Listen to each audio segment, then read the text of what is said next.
I haven't heard that one.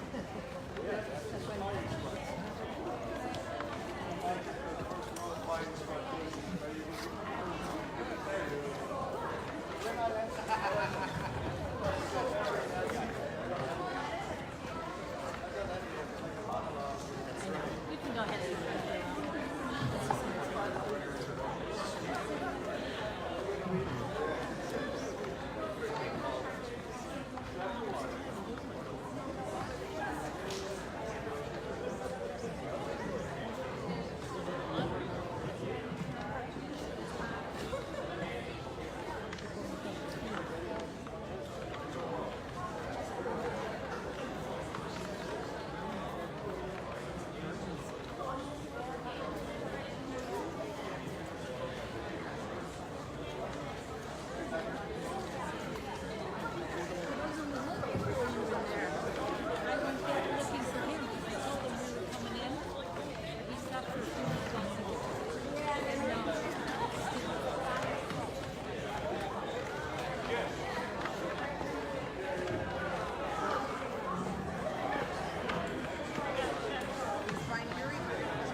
There is reserved emergency seating in the front.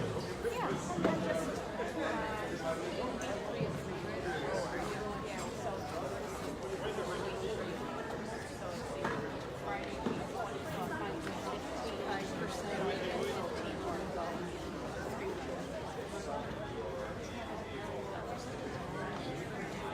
Yeah, I mean, it's not, it's tired.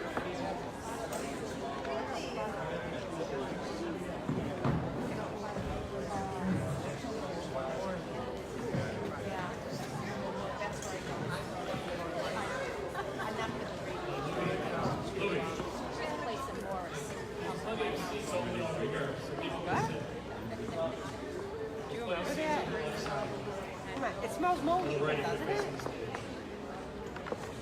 Right.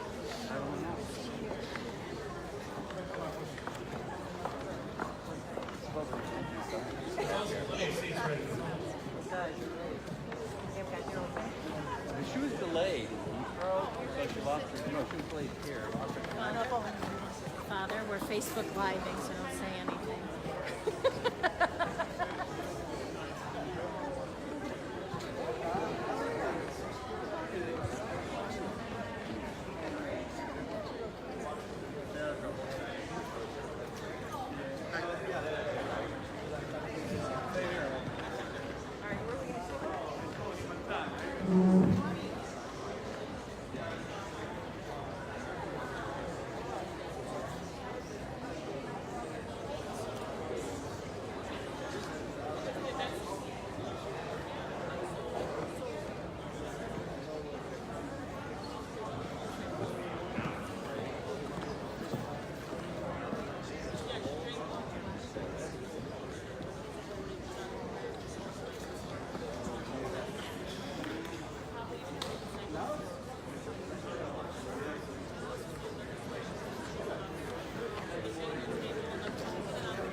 There are plenty of seats on the right side. I knew that we would have master technical stuff tonight.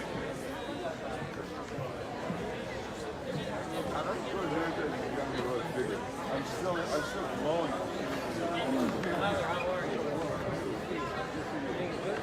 Hey, how are you? Good.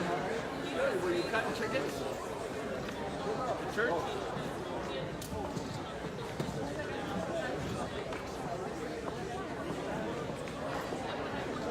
Ladies and gentlemen, we have plenty of seats. There's a whole front row here. There are plenty of seats on the other side, opposite where you came I'm gonna in. sit in front. Please feel free to grab a seat on that side.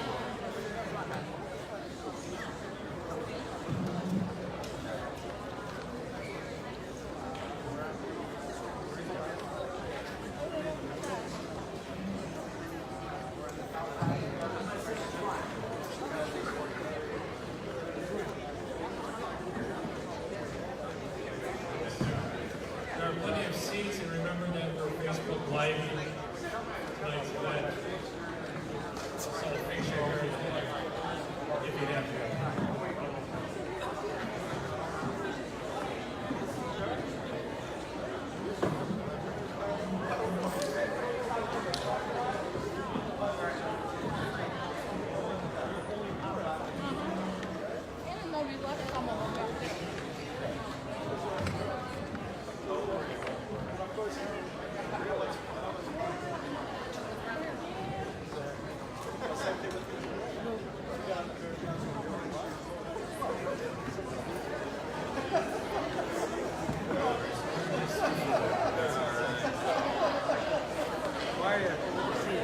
Everything's good, yes, how about you? Absolutely. No, that's a definite thing once a month. That will work.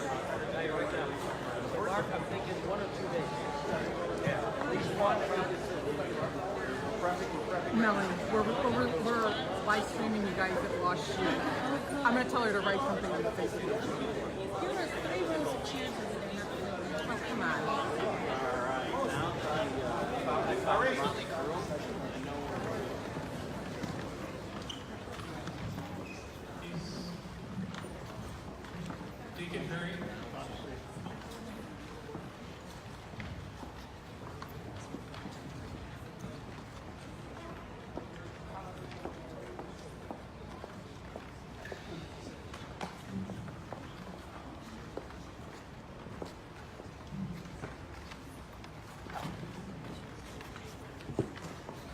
As long as everybody's standing, we'll start with prayer. Hello, Deacon Edie. Good evening. Στο όνομα του Πατρός και του Υιού και του Αγίου Πνεύματος, αμήν, βασιλεύ ουράνιε παράκλητο του πνεύμα της αληθείας, των εχούπερων και των πάντα πληρών, ο θησαυρός των αγαθών και ζωής του Υιός. Εχθέ και σκήνωσον ημί και κατάρρωσον ημάς από πάσης κινδύνος και σώσον αγαθέτας ψυχάς ημών. O heavenly King, the Comforter, the Spirit of truth, present everywhere and filling all things, the treasury of good and the giver of life, come and abide in us and cleanse us from our sins and save our souls, O good one. Amen. If you can all please have your seat. There's a couple of things I'm going to go over first.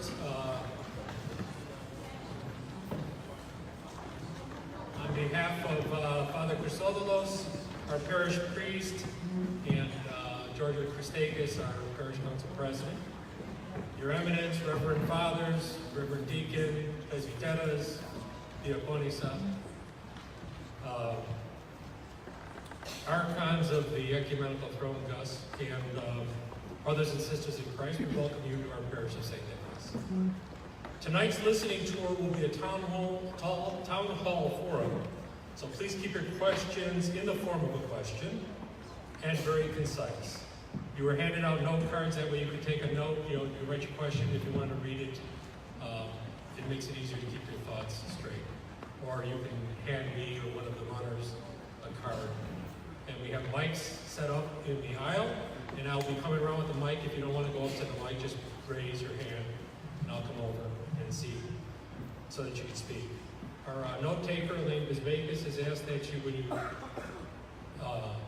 come to say your question, if you could state your name and your parish. If you don't want to, that's fine.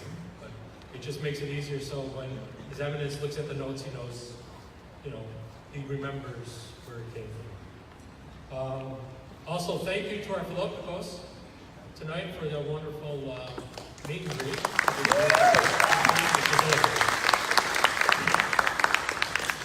Without further ado, we should get started. I'd like to introduce His Eminence Metropolitan Nathanael was born in Thessaloniki, Greece in 1978 as the third child of Irene and Vasilios Simonidis and grew up in New York, actually the Bronx. Before we get into his education, I noticed that when he was talking at one of the listening tours, he talked about throwing out the first baseball at the Sox game. And as a diehard Cub fan, he made a comment. He considers the Cubs an underperforming team. To which I say, probably. But at least His Eminence, no matter what our record is, we're first in our division. So, anyway, he graduated from Hellenic College and Holy Cross in 2000 and 2003, respectively. He also has a Master's of Sacred Theology and a Doctorate in Theology and Bioethics from Boston University. He also studied History and Ethics of Public Health at Columbia University Mailman School of Public Health. He served as a guest professor of Orthodox Christian Ethics and Bioethics at Fordham University and Holy Cross and St. Vladimir's Seminary.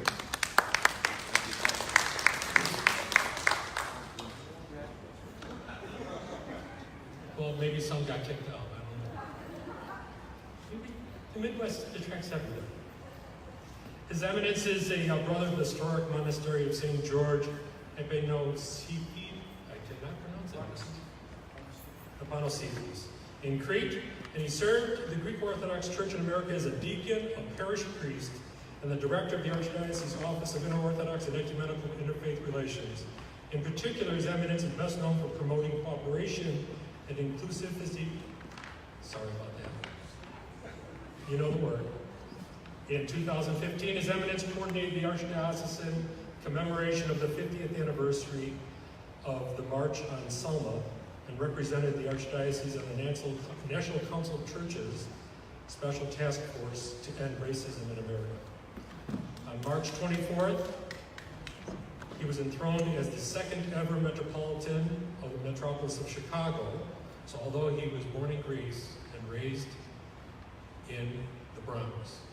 He's forever known now as a Chicagoan, as I was Chicago. So please join me in welcoming the candidates for this meeting.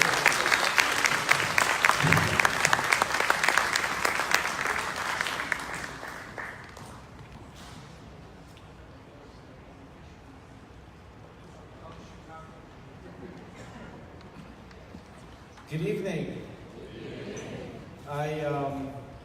I'm really happy to be here tonight.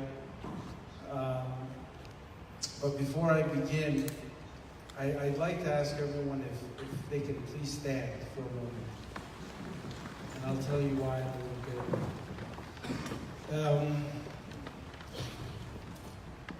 a little bit. I was asked to be in New York today, actually New Jersey. And I really wanted to be there, but I couldn't make it to New Jersey in the morning and back in time to be here with you. Many of us priests have been inspired by previous priests or former priests. There's always a priest either behind. These priests are wonderful presbyteros. And the other day,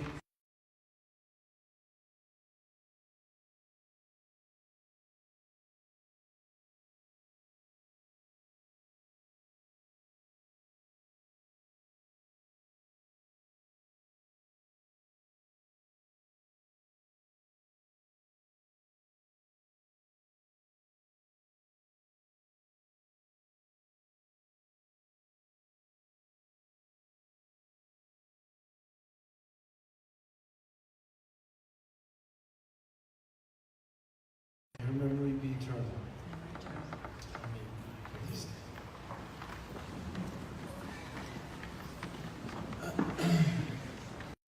So again, I'm really glad to be here tonight. Thank Father Christopoulos and all the parishioners, those who planned this event, from everything from the meet and greet and the reception to the audio visual. All of you who labored to make this possible tonight, thank you for your hospitality. I thank all the fathers, the brothers from the area who came and brought their parishioners to be with us tonight, to have a conversation. So tonight, we'll hear each other.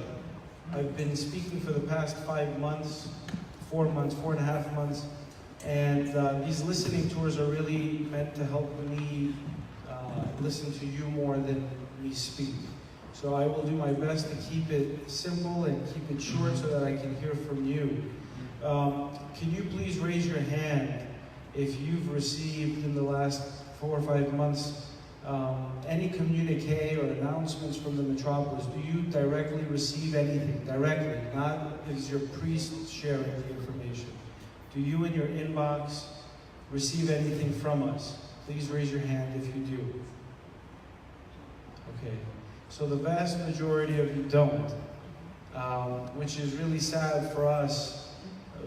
We need to do a better job of communicating what's been happening. So allow me to just summarize a few of the really important behind the scenes, under the hood updates that we've been doing at the Metropolis to get us going and to provide a stronger foundation for our work.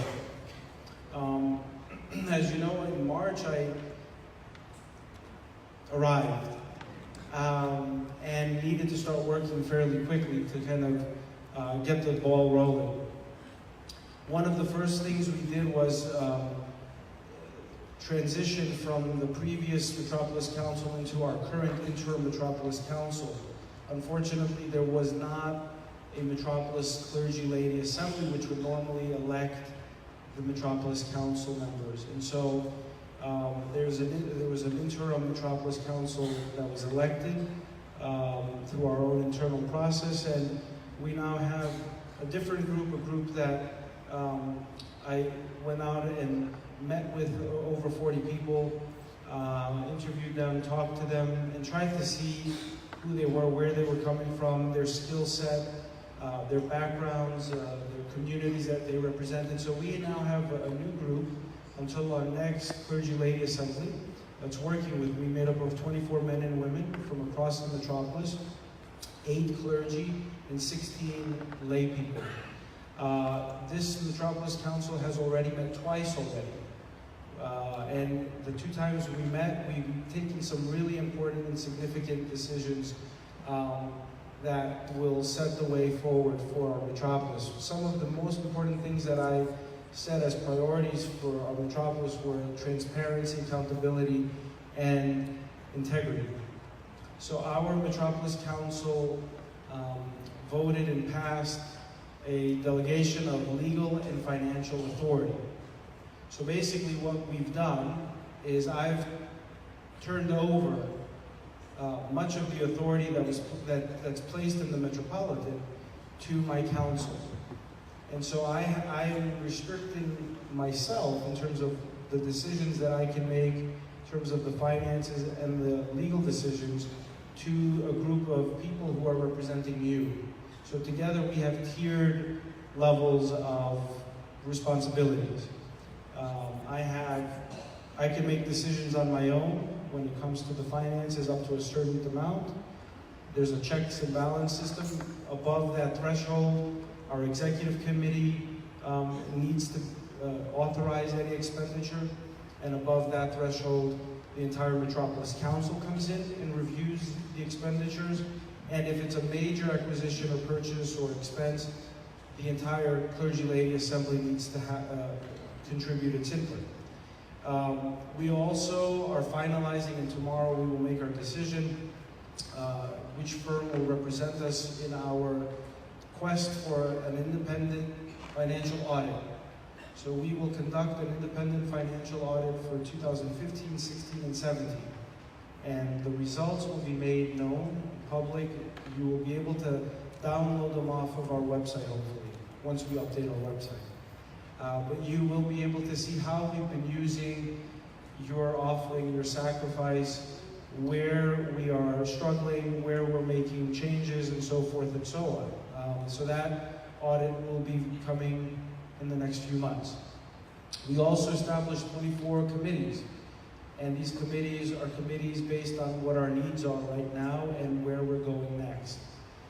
Some of the important committees include a baselining committee, and that baselining committee will assess and review every single parish, every single metropolis ministry, every single regional entity that belongs to our metropolis will be assessed, reviewed, so that we know where we are.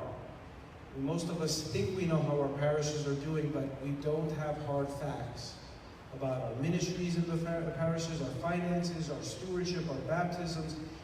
Information is out there, but we haven't really collected it in one place to compare what's working and what's not. So based on that, we will start to implement some changes to help our parishes grow. And to do that, we have begun a strategic planning process. Many of you in here have come up to me and have expressed your gratitude for being asked to serve on our strategic planning process. This will be a year-long process. It will include over 90 participants hands-on on our team, but it will include the input of every single Orthodox Christian of our metropolis. You have the opportunity to voice your opinion, to have yourself heard and counted in the future of our metropolis. If you don't get involved from the get-go, we can't complain in the future. So you matter, we need you involved. I'm asking you, when you receive our communiques, and you'll get them. I promise you, you will get them, even though you haven't gotten them yet.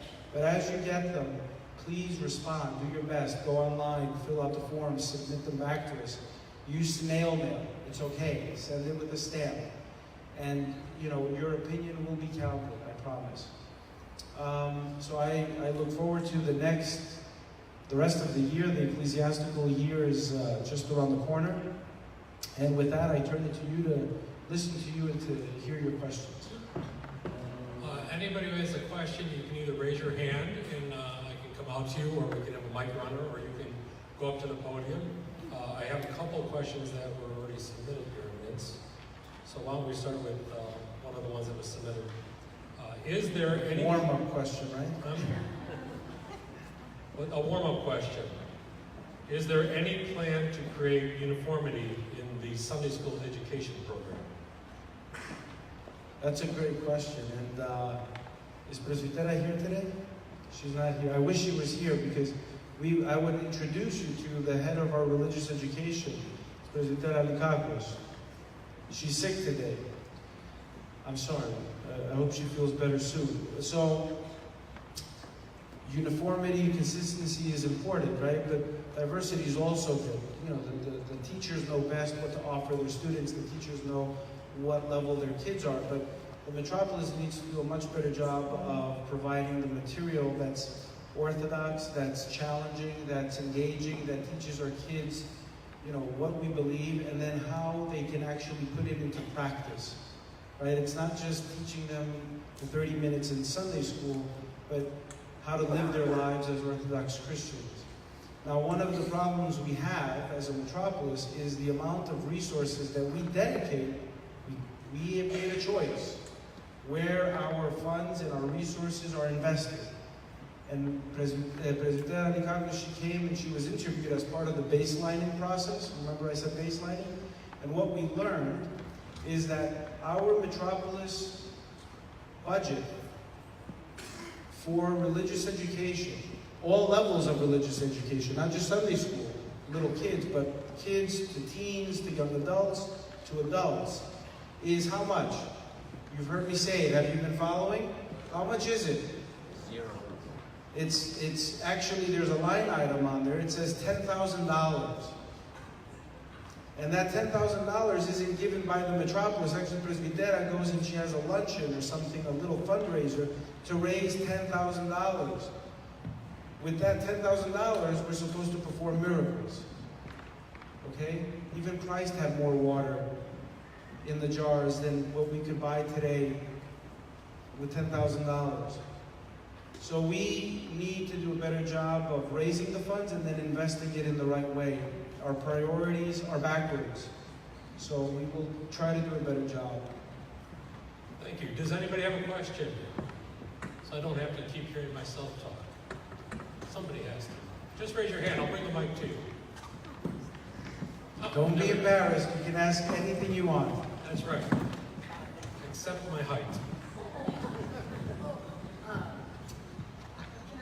And it has to be a 30-second question. That's not a thesis. I see paper over there, and it's in fine print. Can I ask more than one? No, because look, I would love to, but look how many people are here. Okay. There are two monasteries. Name in the church. I'm Georgia Futilakis, and I'm with Holy Apostles. I was in Crete, and that's why I couldn't come to the meeting we had for the Holy Apostles Church. There are two Use the monasteries. microphone, please. Oh, I'm used to using the microphone. There are two monasteries in this metropolis that are associated with Archimandrite Ephraim. And I would like to know what is being done to make sure that the cult-like behavior of this movement is absent from these monasteries. Thank you. I know I have two monasteries in the metropolis of Chicago that are affiliated with the metropolis of Chicago. I know many people like to call them Ephraimite monasteries. They're not Ephraimite monasteries. They're my monasteries. They're under our metropolis. Okay, so that's number one. We need to do a better job of speaking about our own churches and monasteries as monasteries of our metropolis. They're not Ephraim's monasteries. He established them and he helped found them many years ago, but they belong to the church. They're not his. And so if we want to eliminate any cult-like actions or behaviors, whether in parishes or in monasteries or any church organizations, we have to place ourselves under the church. Okay, the church is the safeguard of our lives. It's not people. It's when we make ourselves associated with an individual that we put ourselves under that kind of umbrella of a cult. I mean, that was a fear early on in the church. St. Paul complains about the communities that were associating themselves with Peter or with other apostles. They were turning themselves into a cult because they wanted to follow a person rather than Christ. And so, what my responsibility is to remind all of us that we are children of Christ, not children of the Metropolitan, not children of your parish priest, we're children of Christ. Wherever that is not the case, it's my responsibility to come in and correct it. Okay? So I will do my best to do that. Thank you, Your Eminence. You have a question? Yes, I'm Alexander Smaniotis from Saints Constantine and Helen in Palos Hills. And Your Eminence, my question is in regards to the retreat center. I know when it was started, you know, financially how it was being supported, and I know there's been a lot of changes through the years for renting it to raise funds. I know the churches have been assessed. Is there some thought to rethink how it's being financed, or are we moving in the right direction with it, as you see, in terms of utilizing it to make full benefit of that fantastic resource? Yeah, thank you for the question. I mentioned earlier that we need to assess and review the way all of our institutions are operating. Our retreat center is probably one of the most important assets that we have. It is the site for our Fernari camp. Children just came back after 4 weeks of wonderful experiences together. So we need to do a job of going in and reviewing them as well. Our Metropolis Council, our Executive Council, is in dialogue with the board of the retreat center. We need to make sure that we're helping them do the right thing, make the right decisions. I've challenged them also to think of new ways of fundraising.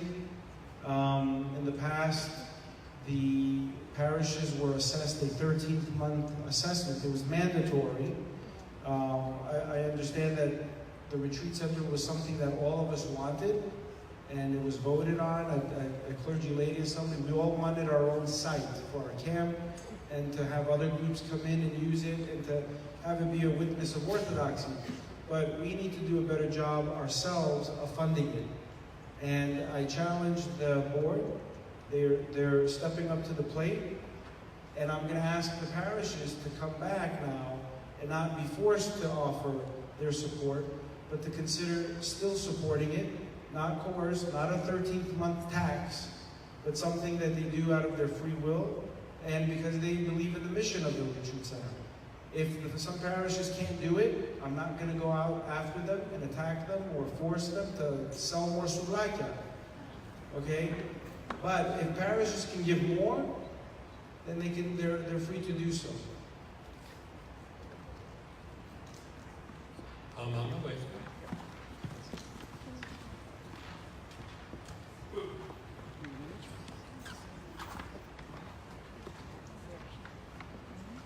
Your Eminence, how does one reach out to parishioners who perhaps do not go to another church, because we don't want to steal them from another church, but are disillusioned in general with the church? Is the best way to call them, or send them the newsletter with a personal note, or go to their home with the priest, or go to their home with 2 or 3 other parishioners? Thank you. What is your name? Tina Savis from St. Nicholas. Thank you. So I need to understand the question. If I understood correctly, you're asking how can a parishioner, someone else from another church, invite someone who's not active in a parish, but technically closer to another, to some other, yeah. So I think your question is how do we avoid competition? Is that like being seen as stealing members from one church, bringing them to another church? Is that what that's not what you want, but you want to know how to bring people to church? Yeah. Yeah. Well, I think we have to understand why people aren't going to church. I mean, there are a lot of reasons why people don't come to receive the sacraments. There are a lot of reasons people do come to church too, sometimes for the wrong reasons. We think sometimes because they're in the room, they're there for the right reasons or the right motive brought them there. So I think each person is very different. If you know someone, if you have a friend, if you have a relative the best way is to speak to them, to be kind to them, to invite them, to talk to them about your own experiences, the positive ones in the community. I wouldn't worry so much about competing for people right now. I mean, people who aren't in church aren't going to any church, any parish. But, you know, as a metropolis, this is happening more and more and more, I see. I see it throughout the metropolis. People leaving the church and joining other denominations even. So they're not just staying home. A lot of people have made a conscious decision to join another community, another church, not another Orthodox church. I mean, Protestant, Catholic, and so forth. So, just, if you know people, be kind to them. Don't pressure them, don't guilt them, don't coerce them, don't bribe them. They're adults. There's a reason they're not there, and it may take them longer than we would like, but at maybe some point they will come if they're inspired by your experience in church.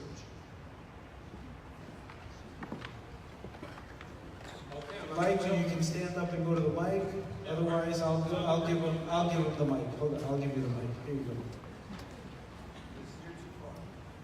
Thank you, Your Eminence. In the past, several youths I've interviewed, including myself, who have found times where they struggled or challenged in their faith, read scripture or passages that are recommended by their religious leaders that help them become more stronger and emboldened in their faith, mine being the book of Job. What passages or scripture would you recommend to the youth that are trying to find their way in their faith or struggling? My name is Adam Smith. I'm from St. Nicholas. Thank you. So I think in terms of recommending books, recommending scripture to a youth, I think the best way to teach our kids the value of the scriptures is to read with them. It's not, any book in the scriptures is going to inspire us. It's going to inspire the young people, but it really depends on what they're going through at some point. Someone recommended the book of Job to you and it spoke to you. Depending on a young person's experiences, maybe the gospel according to Luke or a specific passage of Luke will speak to them. But in general, it's good to read the scriptures. We should all be in the habit of reading every day from the scriptures. Get in the habit of reading consistently, reading, reflecting, praying with the scriptures, reading some of the books that have been written. So one of my favorite books now that I'm still struggling to finish and read is Wounded by Love, right, by St. Porphyrios, and that's a nice book, but I don't think that I just want to make a general recommendation what passages to read, what would speak to people without knowing the person. So I think it's important for the young people to establish a relationship with their parish priest, with a mentor, a person who is also struggling with their faith, who can then guide them. And it would be great if the parents could do this as well. It would be great if we have parents who read from the scriptures with their kids. How remarkable would that be if your kids can see the parents opening and struggling and not knowing what they're reading or trying to understand it, so that they don't feel like they're not alone when they're not getting it. Kathy? I'm Kathy Cordegas from St. Spirit on Palos Heights. My question, Your Eminence, is have you considered maybe doing a blog or a podcast? I, for one, am not on Facebook, but I think this might be something to consider. I would. I mean, in my department in New York, we had a department blog, and we opened it up to many different people to write. I don't know that I have the energy and time right now. But I'm definitely open to those types of platforms and means of communicating with our people, maybe in the near future. I don't know what I would say, though. You're listening to it's been a blog. Yeah, well, this has been a podcast in many ways, right? A video podcast. People can watch it and listen to it and skip ahead and see the ending. Hold your hands up so we can see them. Sorry, Dorothy. Hi, Your Eminence. My name is Dorothy Meselson-Pavlik. I'm here from St. Nicholas. lifelong parishioner here. And I remember growing up, and it was hard having most of your friends and part of my family, from my mom's side, being Catholic. And was always in awe at all of the nuns at their schools and whatnot. And I was always told, oh, no, we don't have nuns, we don't have nuns. And then as we grew older, we started saying, we have monastics. And I had said to your predecessor a couple of years ago, I said, why aren't we incorporating more monastics into our diocese? Why aren't they more exposed to our youth? I think it's really, really important for the youth, even adults, to get to know the monastics. And the answer I got actually was not from him. It was, and I'm going to be honest, because it made me sick. They'll take money away from our diocese. And it sickened me. And I was just wondering what your thoughts were on that. Thank you. So I went to Catholic high school and I had nuns teach me too. Sister Ligie, who passed away, not only taught us senior year English, but also prom etiquette. So, right before the prom, Sister Ligie took 3 class sessions to teach the boys especially how to dress, how to treat the girls, how not to treat the girls. So Sister Ligie was great. I think that, coming from a monastic background, I can tell you the following. Monasteries in the Orthodox Church and in the Catholic Church have their internal life, their internal cycle. They have their internal system. And many times it means that they're secluded, they're away, that they're focusing on their own community and they stay away. Other times, other monasteries, like my monastery, the fathers come out, and most of our monks are also priests or deacons, and we serve the needs of local parishes in the surrounding area of the monastery, because they're small churches, they're small communities. Most people, most married priests are out in the city. So we are connected to the local community in that way. Each monastery is very different. We can't take nuns and just bring them to a school. I think what's more important is to find the right people and the right skill set to expose our children to. I mean, all of our people, you're able to go to the monasteries. Many of you go, many of you bring your children. So it's not like they have closed doors and we tell people don't go. But I don't know that necessarily the nuns, that our particular nuns now in St. Chrysostom, are educators. We don't know I can't just take them because they're nuns and put them in a school. The Catholics do a much better job of utilizing their monastic orders. And so many of them will kind of have a tradition of education, a tradition of philanthropy, a tradition of working with human rights issues. So they do a better job, I think, than we do in terms of focusing the energies of their monastics than we do. So I wouldn't say that the reason is because they're going to take money from us. I think that's a wrong reason. I think that's based on competition.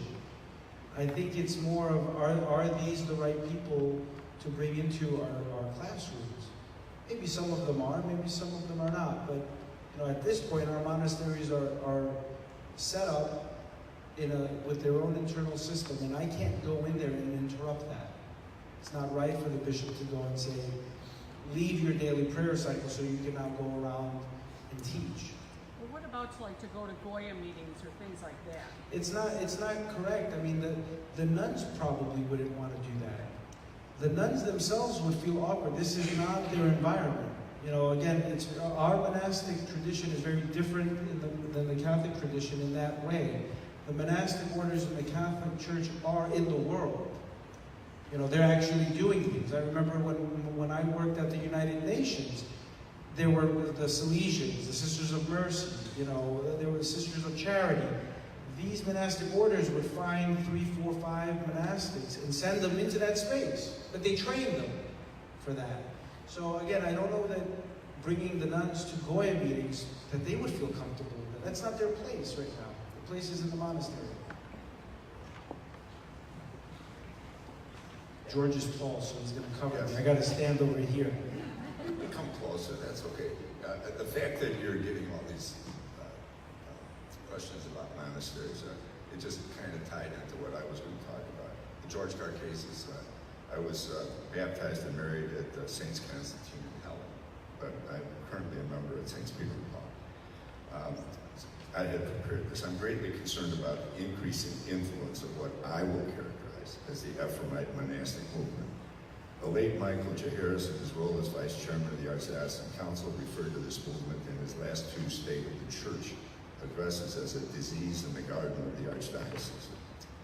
So the Archdiocese has 17 of these listed on their website, all of them established by Elder Ephraim. I believe an increasing number of parish clergy are followers of Ephraim and are spreading some of his teachings. Many of these monasteries are competing with parishes, performing baptisms, funerals, and often confessions. According to the Archdiocese monastery regulations, these monasteries are under the direct supervision of the Metropolitan, as you pointed out. Two of these monasteries are located here. You've identified them. The regulations governing these monasteries are detailed, specifically call for strict financial records and annual financial accountings to the metropolis. No buildings can be built without the approval of the metropolis. No baptisms can be performed without the specific written consent of the metropolitan, and only for compelling reasons. Your Eminence, in the interests of transparency and accountability, will you enforce all of these regulations with respect to the monasteries under your moratorium? And will you publish the information concerning their finances and operations on our website? Thank you. Thank you, George. I don't need the copy. I'm sure you'll call me. I thought there was a question in there. There was. It was the last bit of that. He needed to set it up. It was the one. So there are regulations that try to regulate parishes also, and they try to regulate the metropolis, and they try to regulate monastic communities. And these regulations are good because they try to maintain order. And in the Orthodox Church, order is important. Okay, without order, we have chaos. We have rules that try to govern how a parish council is elected, how it's ratified, the process by which you hold a general assembly meeting. Not every single parish follows these regulations. Not every single parish publishes their financials online. Not every single parish publishes their audit online. Right? So we need to do a better job of following our regulations. Otherwise, let's not have regulations. Okay? But that's across the board. Now, beyond regulations are canons, and above the regulations are canons. Okay? There are no canons that forbid baptisms in a monastery. There are none. It's not uncanonical. It's actually wrong to prohibit baptism in a church. Okay? So, I want to make sure that we're following, number one, the canons of the church, and that we have regulations and following our regulations, and that we have best practices in parishes and in our monasteries. Absolutely. I want to protect the monasteries too from making bad decisions. Okay? So I will do my best, and I can promise you that. I will not promise that I will reveal the finances of the monasteries, just like I can't take the finances that I get from parishes and just publish them. Okay, I think that's a wrong thing to ask, but I will make sure that I understand what's going on, and that we have our people reviewing them. Because I want to protect them. I don't want them to get into trouble. I don't want them to get, way too far in debt, putting buildings up that are going to create problems for them. Okay, or getting, involved in problems with the law. So that's my job, that's my responsibility, and that's, that falls on my shoulders, and I will do my best to do that. Just like I'll do it for the parishes. I'm going to change tack here for a second. What are your thoughts on medical ethics? Will you at one point be conducting a seminar specifically for medical practitioners of the Orthodox faith who practice medicine and have barriers because of faith, such as abortion, drug abuse, psychological disorders, etc. Yeah, so we will not only have seminars for medical ethics or bioethics or for medical professionals, but my hope is to offer seminars, continuing education modules and programs for all of our people. So not only medical professionals need to know how to navigate the waters as a professional doctor or nurse and so forth and what we believe, but also our people. When we go into the hospital, we need to know what we believe, and when asked and offered certain treatments, what that means, not only to our physical selves, but to our whole person, how our decisions affect our bodies and our souls as a whole. So we will do a better job, and we will do a better job. I keep saying doing a better job. Well, I mean, I will do my best, and I will say I will do my best to introduce an array of continuing education classes, religious literacy classes, so that we know what we believe and therefore be equipped with what we believe. So when you have that need to make a decision, you at least can make an informed one and based on what you as an Orthodox Christian hold to be true. Along the lines of what was just brought up, my name is Marietta Darlis, and I'm from St. Constantine Home Church. What is the position of the church on organ donors?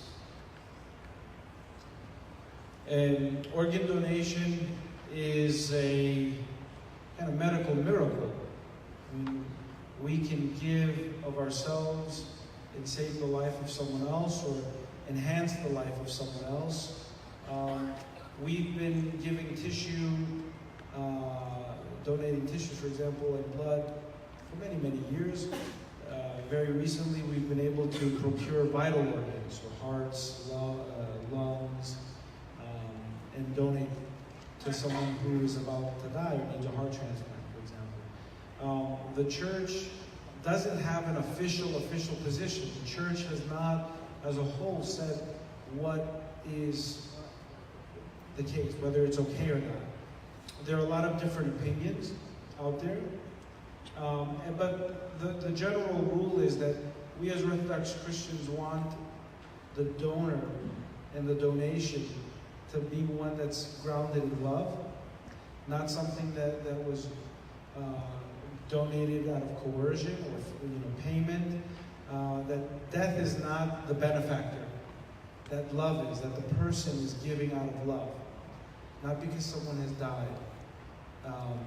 So I think anyone who offers an organ while they're alive, that's a big deal. If you donate a kidney, you have two, it's okay. You won't die, you can give it.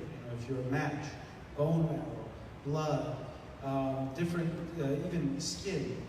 The donating vital organs becomes a little complicated because it needs to come from someone who has been pronounced dead, but sometimes shows the signs of life, and that's where things get tricky.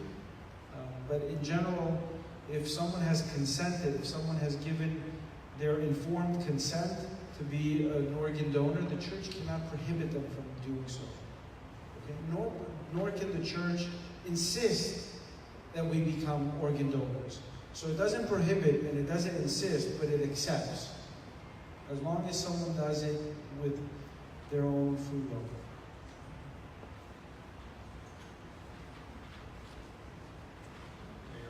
Are we done? We're going home? I think not. My name is Rosie Santo. I'm the choir director at St. Nicholas. I have two questions. One very fast question. Why is the church against cremation? You know, the Catholic Church has now allowed that, and for someone to be buried within the church after they've been cremated. We still don't, as far as I know, right? Is there a second question? Or is second question is musical. Because I'm going to answer one of them. Okay. One of the two. Oh, okay. Well then forget that one. Go to this one. This is more important. Okay. In the Bible. You know, wait, no one cares about cremation. No, people do care. Anyway, in the Bible it says, let the trumpets play and let the flutes play and the lutes, and why can't we have other instruments in our liturgy? Yeah, thank you. That's a great question. So we, as Orthodox Christians, you know, there's been 2,000 years of worship in the church, correct? I mean, it's not a single way that we've been worshiping and praying and expressing our devotion to God. I mean, it's developed over the centuries. Sometimes it was just gatherings and prayers and very simple hymns, but these developed in contact with other traditions. The Hebrew tradition of cantors influenced us. And so when you read those things, it's from the Old Testament. It's from the tradition of the Hebrews. You know, flutes and lyres and so forth, and trumpets and so forth. That's where they come from. Now, our church has developed in the context where it is developing. Its music develops in the context of its society and what it's exposed to. We have 2,000 years of that. Now, in America, if you're talking about why we don't do it here, because some places do use instruments. If you go to Africa, for example, you'll go and you'll see that the worship in some of the churches includes dancing even. No, in Africa. In Orthodox churches. Yes, in Orthodox churches. And it's used as a means of evangelism. I mean, the people who are Orthodox there have not been exposed to traditional Orthodox hymnology and music and worship. They're exposed to what their tribes were doing up until the last 10, 20, 30, 40, 50 years, however long, whenever that village became Orthodox. So there are people who dance in their services, and there are people who have like little tambourines and whatever they use.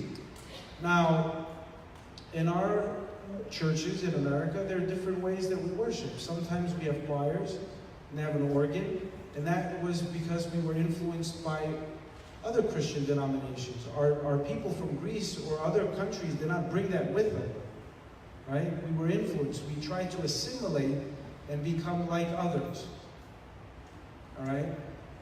We have a tradition, a Byzantine canting tradition, that is very beautiful. I think we don't do enough to learn what that tradition is. Part of the problem is also the language that we use when we're chanting, or using the choirs. And the choirs also, speak many times a language most people don't know what we're saying. So the development of music, I would say, in Orthodoxy overall, has almost paused. It's in many of these missionary lands where Orthodoxy is creating new expressions of music and worship.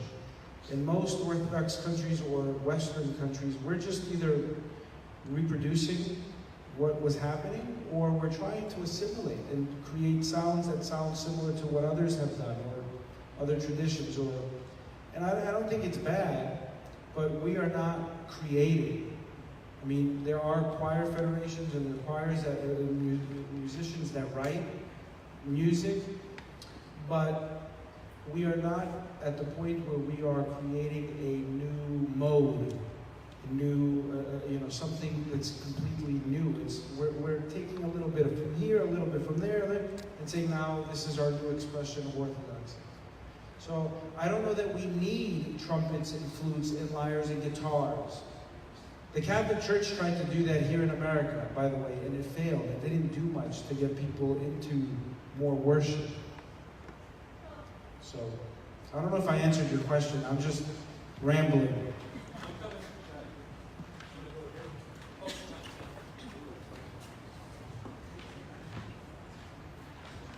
Hi, your Grace Christina Kiris with Assumption and St. Spiridon here in Southside. I have been working in higher ed for the last 20 years, and as such, much of my work is to do outreach and recruitment and corporate partnerships. And I think we all share a genuine interest to inspire our youth to pursue higher education. And oftentimes I'm at other parishes that will have college fairs. And I just wanted to know if this is perhaps something our diocese would be interested to host annual or biannual event where we can have representation from all of the local universities and resources for financial aid or academic advising, scholarships, and have some opportunity for youth and parents to have their questions answered. Thank you. We are taking notes, so all of these ideas are being recorded. One of the things we have to do, and this, I have to do a better job of this in the future. When we're done with our strategic planning, we're going to know exactly, as a metropolis, where to focus our energy and limited resources. Okay? I mean, I'm sure if I survey every single one of you in here today, you'll all give me amazing ideas for ministries, right? Whether it's to relate or programs in particular ministries. So, not that that's not a good idea. I don't know that we have the bandwidth to spread ourselves even thinner. What you could do, though, is what the lawyers have done in the metropolis. There's a lawyer, Hellenic Bar Association, and they offer free services, legal advice, and they do this on their own. And they didn't need the church to gather them. They didn't need the church to say, okay, the church is going to offer legal advice, legal services. They have a gift and a talent, and they gathered and they offered, and the church promotes it. So the educators can do the same thing. I encourage you to find others that are in your field, organize yourselves, and if you need the church space, I'm happy to let you use it, right? But to tell me, you're meant to organize us, I won't even know where to start. You're the expert, right? So go for it. I think if you can offer this kind of service with others, shoot for the stars, and I will help you get there. But I don't have enough parts to make so many rockets to get there. All right. Next. Yeah, that's definitely something we can do. Yeah, do it. Go for it. I have a question. Bill Kilias. I grew up at Assumption in Hegewisch and currently at Assumption in Homer Glen, so I've stayed consistent. First of all, I wanted to say thank you for making the time to join us this evening. And accessibility is a nice change to be able to have these types of forums. Just make one comment. I'll make one comment, then I have one question. The one comment I'll make is, it's great to hear different viewpoints, and I know the monasteries have come up several times. I would like to see us as a community be unified and find a way to solution things versus throw problems on people's plate.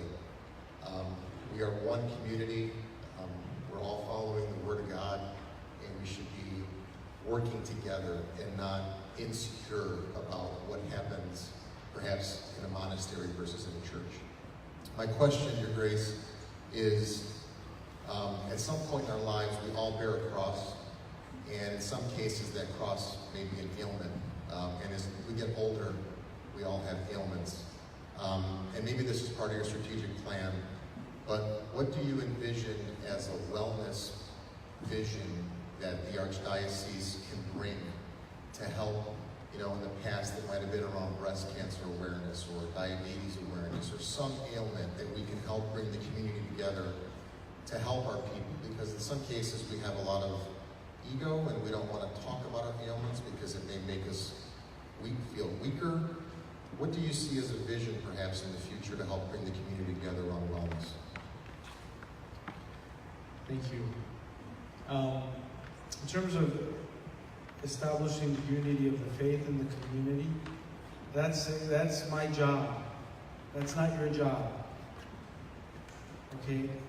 My job is to be the shepherd, to make sure the sheep are coming and it's one flock and we're all following the shepherd.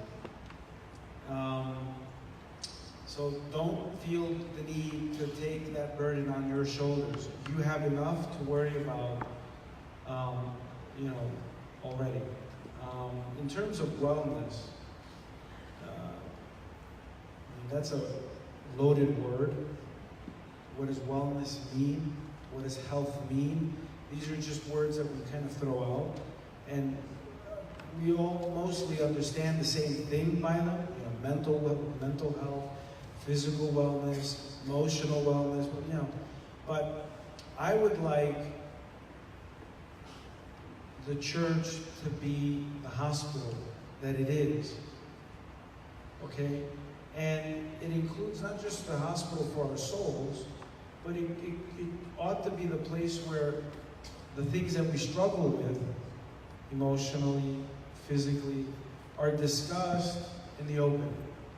That's going to take a very long time. It's going to need us to get beyond the taboo associated with certain types of ailments, certain types of conditions. For instance, drug abuse and substance abuse and misuse. I mean, people, we need to start having a dialogue about this. It doesn't mean the church is going to go and open rehab centers, right? But it ought to be a place where people can come and not be ashamed that they're struggling with this. And unfortunately, the church, our communities, when we gather, are places people come and wear masks. Okay, we come to communion to take off the mask, supposedly. Instead, we put on masks. We want to cover and hide who we are and what we're struggling with. We're embarrassed, ashamed. We're afraid that we're going to be ridiculed, ostracized. So my goal is to help us establish a culture in the church that eliminates that as much as we can. Go ahead, you have the microphone there, and then Father over here. First off, governance, thank you. I just like everyone else has said, really appreciate that you are hosting this town hall. My name is Alex Sopidopoulos, and I'm from St. Spiridon over near Palos Heights. My question revolves around political affairs and current events. How do you feel, or what do you view as the role of the church in current political affairs and events? I saw just last month you published a statement about the child separation and the border from family, so I'm curious to hear just generally how you feel about the church's role in these types of events. I think I approach these things as not as the church's role in political affairs, but the church's mission in the world. Okay? The church is in the world. It's not hidden from the world. We're not hiding and running away from the things around us. We're not of the world, whatever that means. Right? We're not of the world. Christ said it. But we're in the world. And we're here for the salvation, to work for the salvation of the world. We're not here to worry about our own needs only our community's needs. Our community needs to be broadly defined, to include people outside these walls. And as I said just the other day when I was in Panagías on the west side, right? Panagías on the west side? West side. I mean, that church is placed right now in one of the toughest neighborhoods. A neighborhood, a community that's struggling with violence, gun violence in particular. Violence, teens killing each other, people being shot accidentally walking down the street. Our church should care. And it should say something and then do something. Right? So I don't want to hide from these things. I also, we as a metropolis, we're going to find, we're going to establish a matrix that helps us make decisions as to when we ought to say something. Sometimes it's best to remain silent and pray. Other times it's best to be present physically and not say anything. Other times we ought to show up, open our mouths, and march.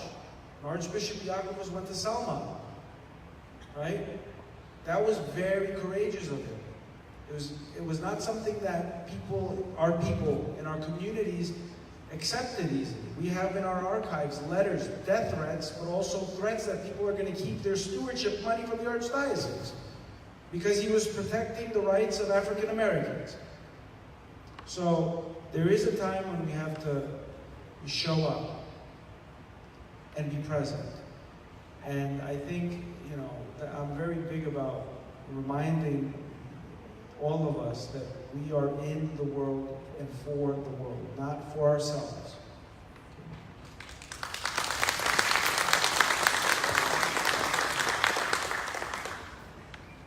Father Yakovos Doyle from Eglish, Assumption Parish.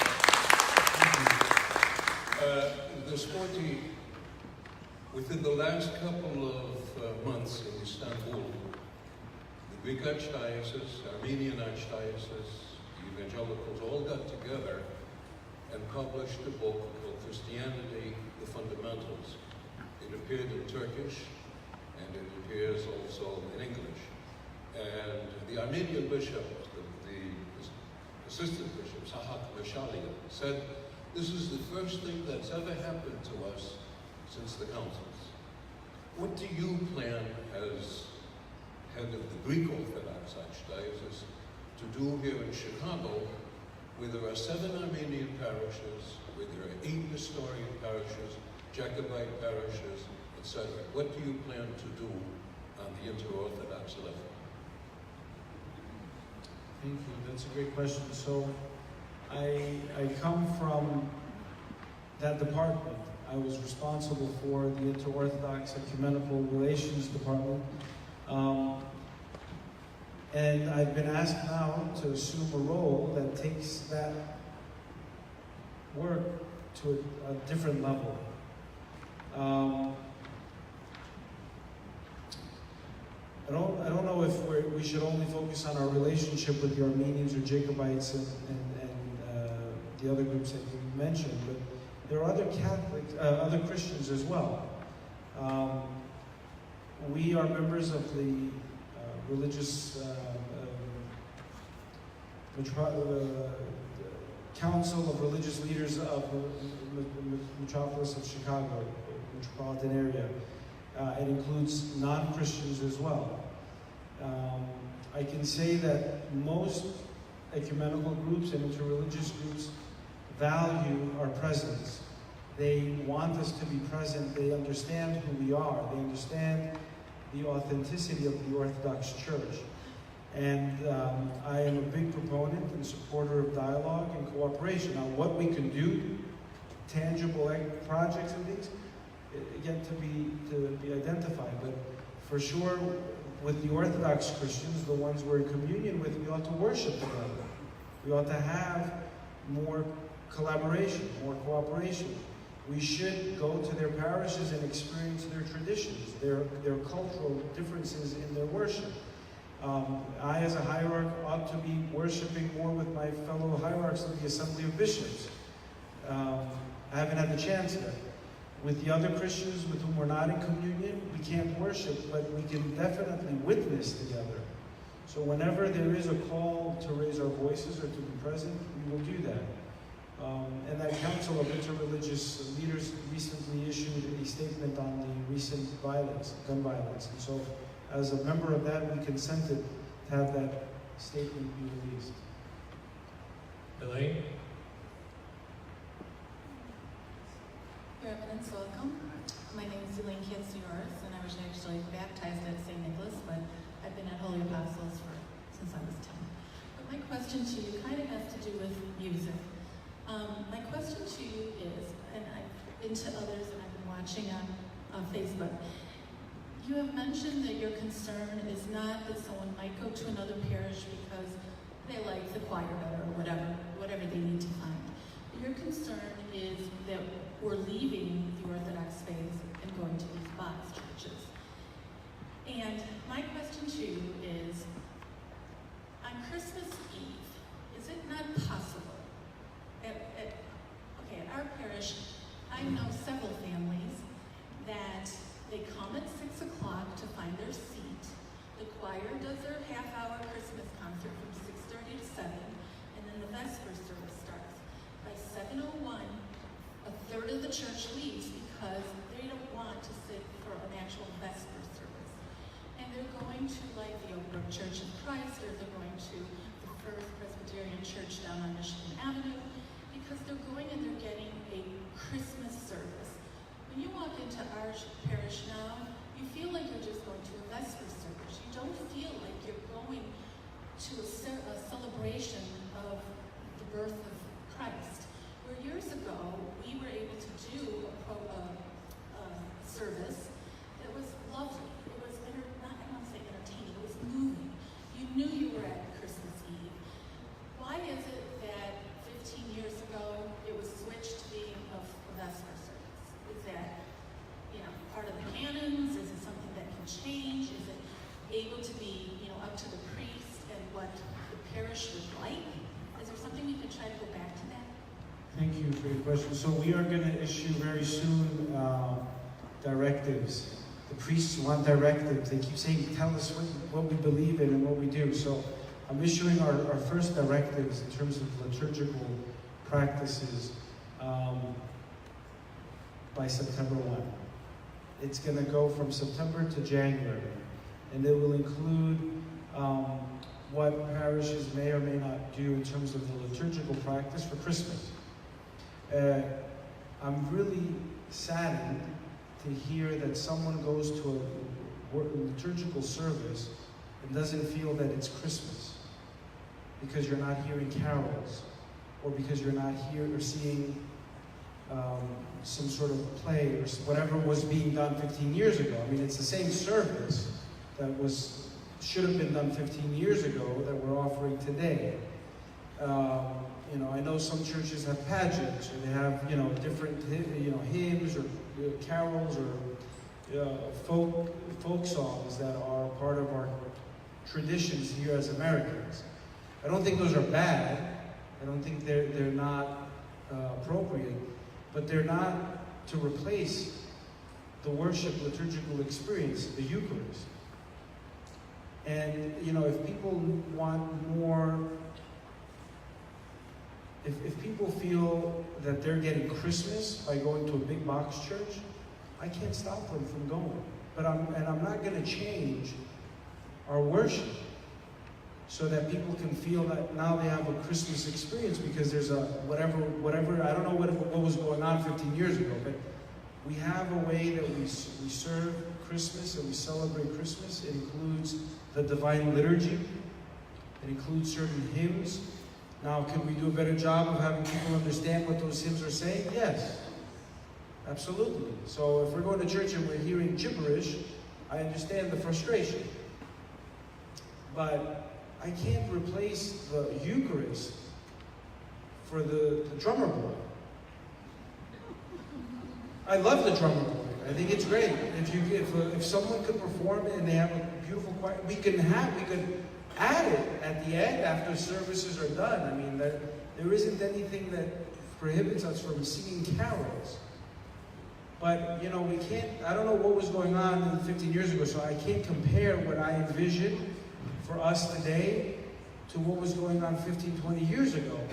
But I can tell you, we will not replace the Eucharist with just some, cultural expressions of Christmas.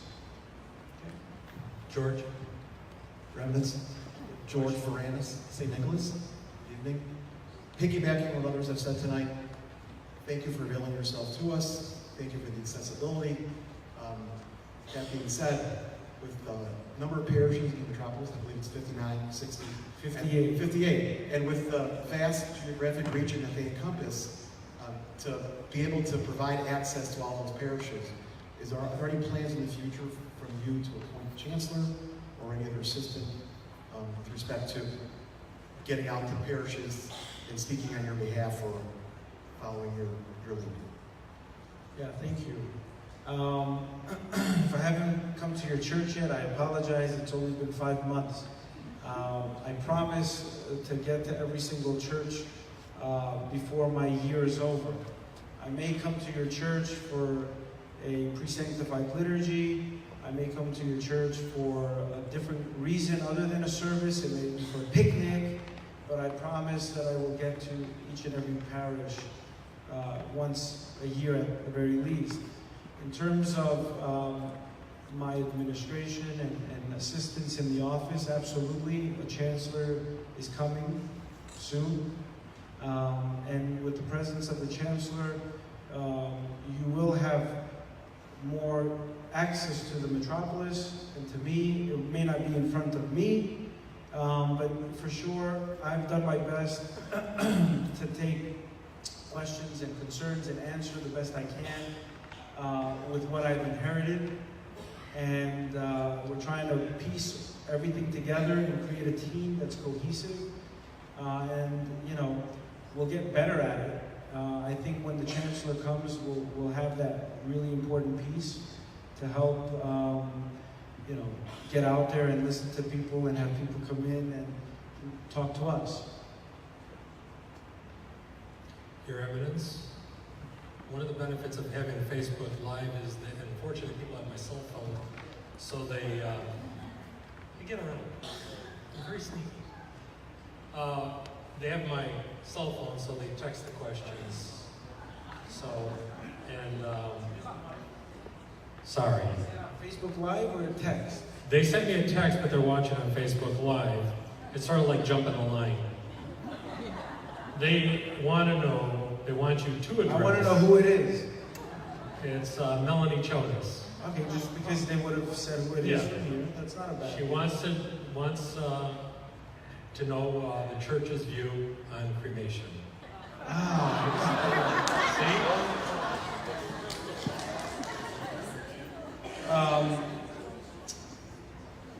Yeah, we're not communicating. So the church believes in the holiness of our body. It is the temple of the Holy Spirit. It is part of us. It's not something that we abuse when we're alive. It's not something that we ignore. We take care of it.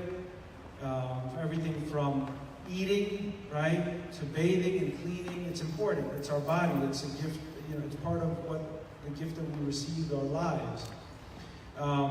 That continues well into our death. Our bodies are not cremated because it's destroying it. It's not allowing the body to go back into the elements. Now, there are cultures where that is the burial tradition. And some parts of the world where people, it's very hard to get buried, the land restrictions, and so they're cremated. So the Catholic Church, someone mentioned the Catholic Church doesn't accept cremation. It accepts it wherever it's necessary. When someone cannot get buried, because it's the law or the regulations or the restrictions are such where they can't bury their loved one, they allow it. And the Orthodox Church has done similar things. There are some crazy things out there where people are being cremated and a diamond is created. You can make a diamond out of the ashes. Yeah, you laugh, but these are things. You go and they make a diamond and a person can wear the ring. We cannot accept that. Christ was buried. So he's our example. There was a tomb, he was buried. Now, there are instances, pastoral instances, where I know people who were buried, who were cremated against their will. And a family said, no, we're gonna cremate them, we don't want to pay the expense. That's unfortunate. And that's where people come to us and ask what the priest comes to us and says, can we bury the person? This is what's going on. Can we perform a funeral service? But in the case of someone who was cremated, even if it was their choice, the church has decided, the Ecumenical Patriarchate, the Synod, has an official decision that says a memorial service can be performed. In the past, I know priests have shied away from it. They're like, I can't even wear bedrahili. Our church says we have to. We're still praying for the person. There's still a family connected to the person. We may not be able to do the full burial rite, but we can do a memorial. We can pray for the person's soul. They don't cease to be person just because they were cremated. Thank you. There's a question back there. As we all know, communication is number one tool, and many of us were in the millennium century, but many of us were like to the computer, we're afraid of opening, and we are in the dark what's happening. So what tools are we going to use for the non-computer people? And also, we can all benefit from if it's like a special speaker in one church, how we're going to communicate with other church, or additional camps, how we're going to, communication against the number one tool.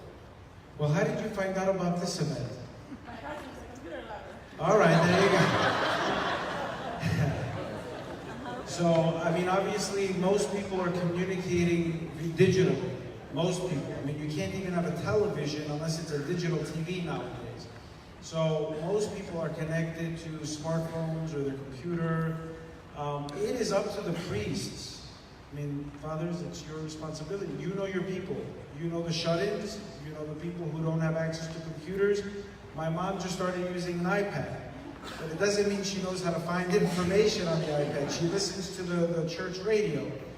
So it's up to me or my sister or her parish priest to mail her something.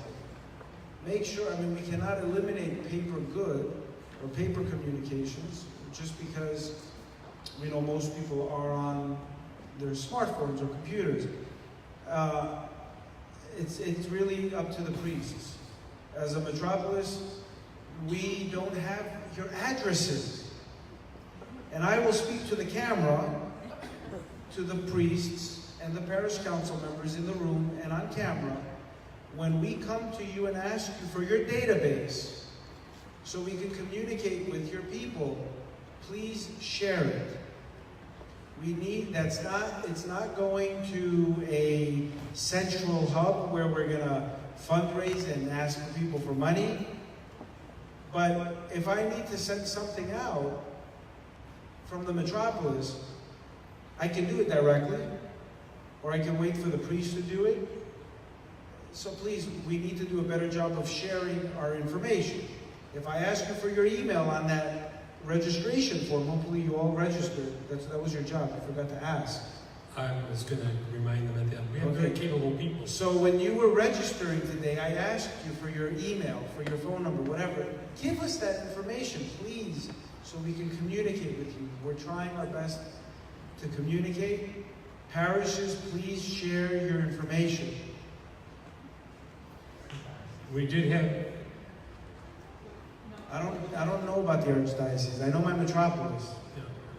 Let's stick with, do we have questions? George, you have a question at the back. My name is George, and I'm a member of St. Nicholas, St. Spiridon. We also live in St. Constantine and Helen. I believe in helping one Holy Catholic Apostolic Church, the Orthodox Church.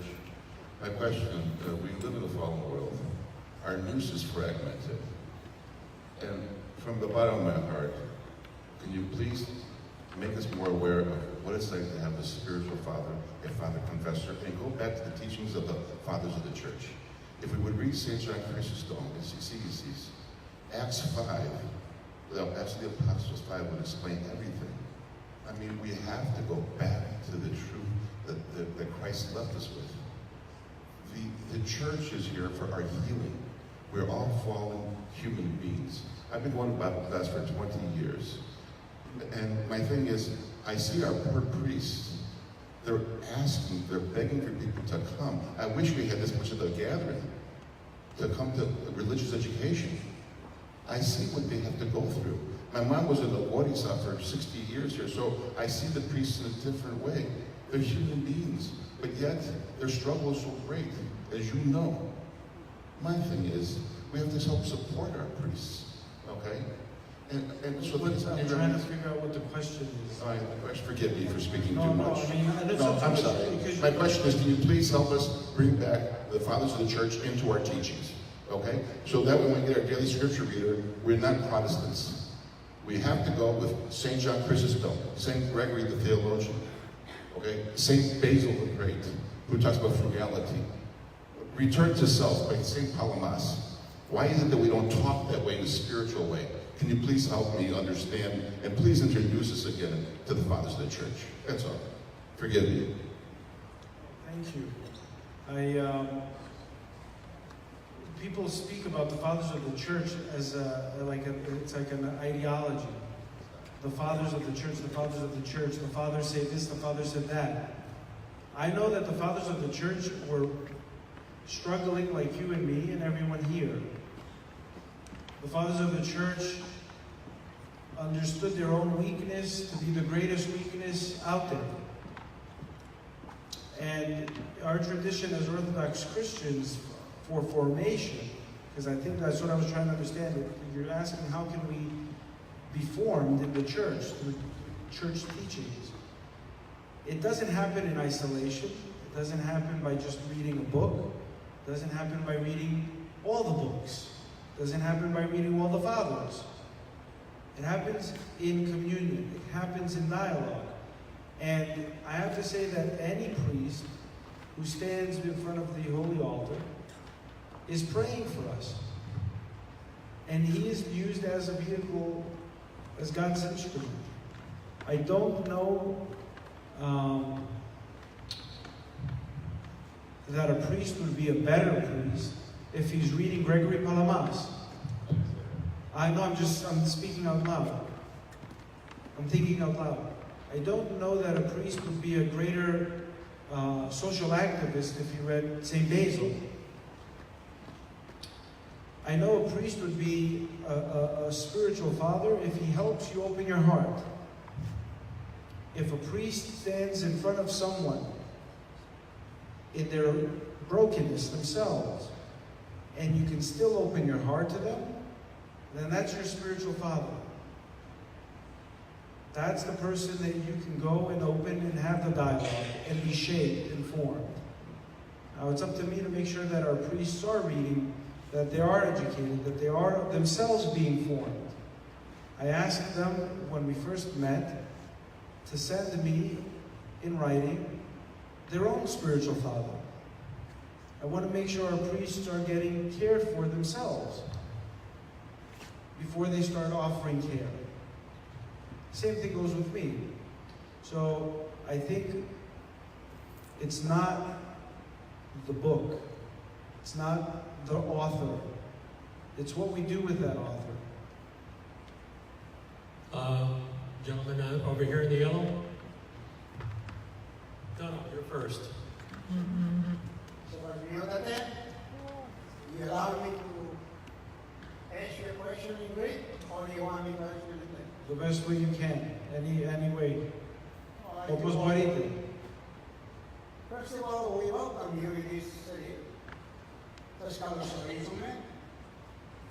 The second, I want to ask two questions. Ένα. Μία ερώτηση. Εντάξει. Ήθελα να ρωτήσω, I want to ask you, a lot of people say that we should remove the word Greek Orthodox. And I want to hear your opinion. Θέλω να ακούσω ότι γελάτε. Ωραία, μπράβο. Τι νομίζετε γι' αυτό? Ask me a question. Με συγχωρείτε. Με κάνετε μια ερώτηση ή με βάζετε με δοκιμάζετε, σε δοκιμασία. Όχι, απλώς επειδή συζητείτε αυτό το πράγμα, ακόμα έχουμε και ένα γεροκομείο το οποίο χτίστηκε από Έλληνα γιατρό από την Ελλάδα και τώρα αυτοί εδώ που διοικούν το θέλουν να βγάλουν το Greek American, να το βγάλουν μόνο American. Okay. Θα σας απαντήσω, αν θέλετε. Ωραία. Αυτό ήταν. Ευχαριστώ πάρα πολύ. Να είστε καλά, καλώς ήρθατε. Your Eminence, could you translate the question for So the question was, he said it in English. Oh, he did it. He wanted me to know, he wanted to ask me my opinion, he asked me my opinion rather, on, I guess there's people who want to remove the word Greek from in front of Greek Orthodox or Greek American or any other title that we use for our institutions, if I'm not mistaken. Yes, δεν είναι, ξέρετε, αν πρέπει, τι νομίζω για την αφαίρεση της λέξης Greek, ελληνικής ορθόδοξης. I will just say the following. I'm going to do it in English because there are people in there, and I know you speak English. So I will answer in English because I know you understand me.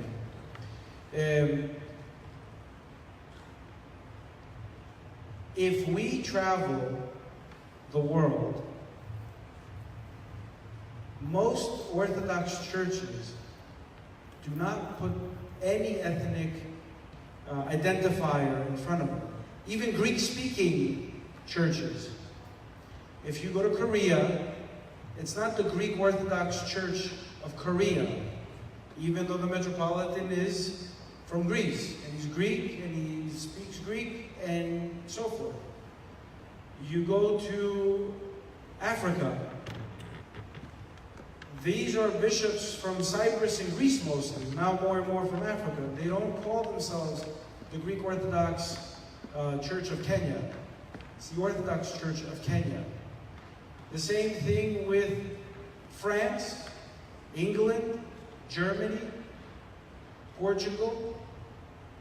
For some reason, in our country and in some other countries, and basically it was probably because of the immigrants, they wanted to maintain their connection to their homeland. So there's a reason. I mean, it makes sense. But we more and more do that here. Here in America, I would say there's two reasons why we use the word Greek and Greek Orthodox.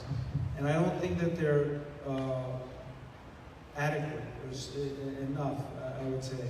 But they make sense to me. I don't know that I agree completely. The first is to distinguish ourselves from non-canonical churches. They also use the word Orthodox. Now, the word Orthodox has been used by many the ancient churches of the East, or the so-called non-Chalcedonian churches. You have Ethiopian Orthodox, Eritrean Orthodox, Coptic Orthodox, Armenian Orthodox. So we sometimes use the word Greek to signify a specific branch of a canonical church, just like you can say Russian Orthodox and so forth, and you'll know that it's a canonical group, a canonical community.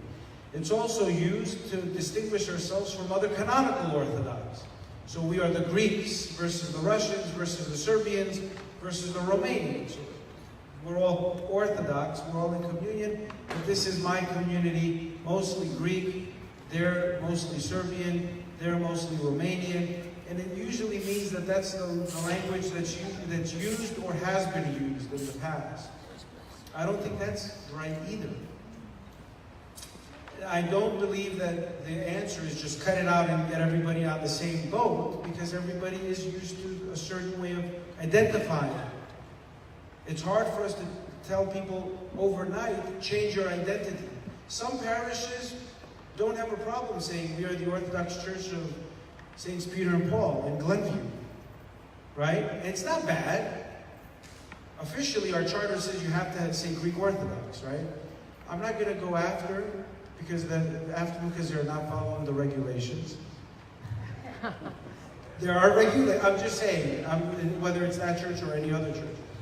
You know, it's not right for me to insist on how a community will identify itself culturally, ethnically. I have to make sure that our parishes are identifying first as Orthodox. Okay? So my priority is not either adding Greek or removing it. It is what it is right now. We have to understand who we are as Orthodox. If we can have a fuller understanding of who we are as Orthodox, then the ethnic identifier will either be there and not matter, or it eventually will dissolve. But what remains is orthodoxy.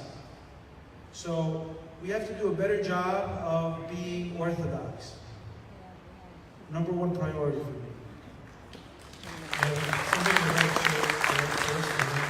That was popular, I guess. George is clapping. Hi, Your Eminence. Thank you for your presence tonight. My name is Dimitri. I attend the Assumption Orthodox Church in Edwards. My question for you is the church regarding New York that was built. There was also some mismanagement funds that had happened. So my question is to you, what was your reaction when you heard about the mismanagement funds? And what approach would you like to take if this thing does not happen again? Are you talking about St. Nicholas Church? Yes. We can name it. It has a name. St. Nicholas, not Oaklawn. So I was still a priest when all that was going down. I think like everybody else, I was very disappointed in what I was hearing, whether it was in the press or out of the Archdiocese directly. It was, and it's still not happy news. It's not something that helps us as a community rally. It does not show us putting our best foot forward, nor witnessing. to the gospel. We're worrying a lot recently as a community on finances, a lot, on transparency issues, on accountability issues. And for me, I have a Metropolis, you are my flock here. As I said, I started off by saying we are putting in measures that will protect us and protect you from those types of mistakes. We're human and mistakes will be made, but I need to make sure we are putting in firewalls and safety measures so that, number one, we don't make mistakes as often as we would if we didn't have them, but also so we don't have to always worry about that. So our energy is not put on making you trust me and my Metropolis Council that we're not mismanaging money, but showing you the amazing things that we can do as a church. So once we have our foundation in place, and I've exhausted all that I can to show you that the church is still trustworthy, that we have measures in place so you can trust and give, then we can work on how we're going to use your stewardship to build. Okay, like I said, we put $0 for religious education and $0 for youth ministry. If you care about your youth and you care about your education and religious literacy and being Orthodox and learning about Orthodoxy, you have to put your hand in your pocket. And you need to put that pocket deep. Okay? Very deep. Because it's absurd for us to have a Metropolis of the Midwest working on a budget that's not in the millions. Okay? But for you to give me millions to invest, you have to trust. And we need to do it together. So if we want to grow and we want to blossom and we want to go from 58 to 108 parishes and make America Orthodox, you know, we have to want it badly. And part of that is paying for it. It doesn't grow on trees, and I have not won the Powerball yet. If I win the Powerball, you won't see me again. I'm joking. I'm joking. I'm being honest, I told you. Hi, Joanne Lambropoulos Kaminsky from St. Connie's. Our church picnic is this weekend. You'll be attending? Where is it? St. Connie's, Palos Hills. Oh, my God. I wish I were able. I will not be here. I am actually going on vacation. What better vacation than St. Connie's and Palos Hills? I would definitely come, but I need a vacation. And so do the priests. Okay, so my question is, how come our information hasn't already been shared with you? What information? Like our emails or phone numbers? Because there is a division in our family here. Yeah, I don't know that it hasn't been shared because we're divided. It hasn't been shared yet. I put the yet, because I know Father Tom is going to share. Where's Mark? Raise your hand. Mark is going to help get it. But one of the things we didn't have was, for example, a Metropolis-wide database system. So even if you shared the information back in the past, it's probably old information. It may be outdated information. So we are we're doing that right now. We're establishing a database system that will allow us to communicate with our people, to understand their interests, their skills, and better utilize them and activate them. So I don't know what was happening in the past. I really don't care about the bad practices of the past. What I'm focused on, like a hawk, is the future. Okay? So we're going to do a better job. I keep saying we're going to do a better job because I'm accountable to you. Right? I'm putting myself out there so you can say, Your Eminence, you haven't done it yet. And I hopefully will say we're still working on it. Or we're almost there. If we're not going to get there in 2 years, You say, Your Eminence, what's going on? You come and ask me, you ask questions. This is the beginning of a dialogue that doesn't end at 9 o'clock. This is a dialogue that helps me remain accountable. At the end of the day, we're looking at the future, not the past. Okay?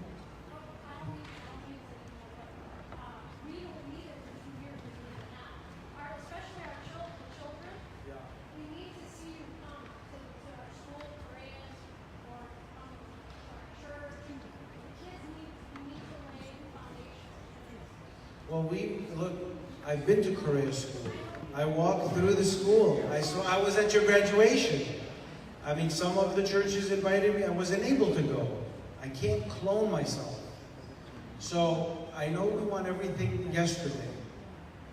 But again, it's going to take a lot of sacrifice, cooperation, and time, and prayer. Bringing it all together. I can't perform miracles like that. I don't have the ability to say, we need it, we're going to get it done tomorrow.